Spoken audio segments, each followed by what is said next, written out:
everyone.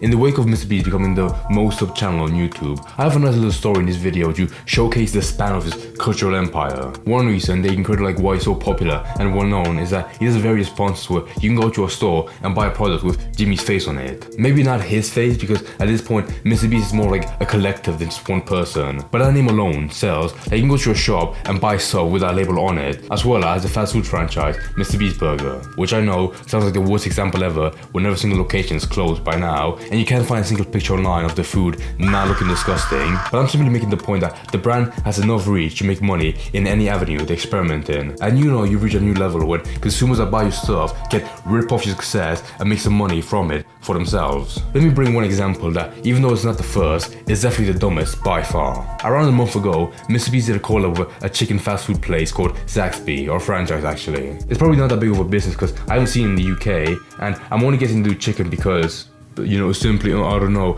the logo doesn't do a good job explaining it, I don't know. But he did like a Mr. Beast combo box where you get stuff like chicken strips, a piece of toast, some cheese bites, those disgusting fries, and a nice little bit of feasible chocolate as a treat. Yeah, that's not that bad. It's better than most other YouTubers where they never make videos about food, but out of nowhere they come out like with their own snack that they seem really passionate about, that were most likely, you know, a white label before they came up and bought it.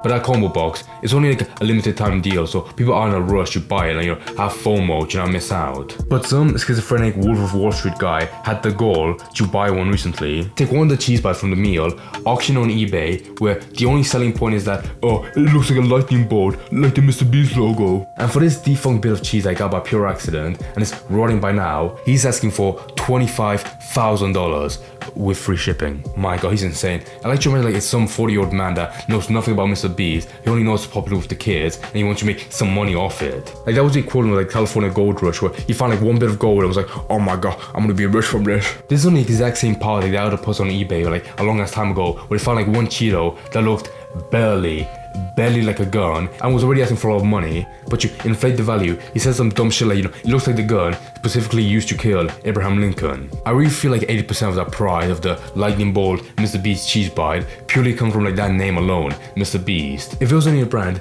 nobody would entertain it at all. I mean, so far right now, surprise, nobody has put a bid at the moment, because the price is so high, it's not even worth you buying it as a joke, being like, oh my, look at this retard, I'm gonna make his day by buying this worthless thing. And since nobody has shown any interest in buying it, surprise again, the actual seller was banned on eBay for it. Like, it wasn't even allowed the rest of the time, like 7 days, to put up the auction as a joke. eBay saw how dumb it was and took it down. It's funny because it's not really breaking the policies, but it's one of those things that it looks like in the grey area, but it's so dumb and stupid that you clearly know it should be taken down. Honestly, it just set the price at like 20 cents maybe with free shipping. Maybe somebody would have bought it by then, I'm not sure. Even Zaxby, the actual fast food brand, went on Twitter to tell people like, yeah, don't actually buy it because, you know, not only for like the insane price, but it's definitely rotting by now, full of maggots. Like the most obvious don't do it sign ever, but it was funny that I called it out at least. But now that I'm really thinking about that, just how insane like the huge price the guy was asking for, I can see somewhat why Jimmy, Mr. Beast, hates the brand so much. Like whenever you see him on Twitter or like on a podcast where he's talking about like channel, he seems so like passive aggressive about it. Like he really, there's a slight part of him that hates it. You can blame that somewhat that he's doing it for years and it's only natural, or that he's the most popular person and you're bound to get people to annoy you every single day of your life. But when you see stuff like this, where someone's using the brand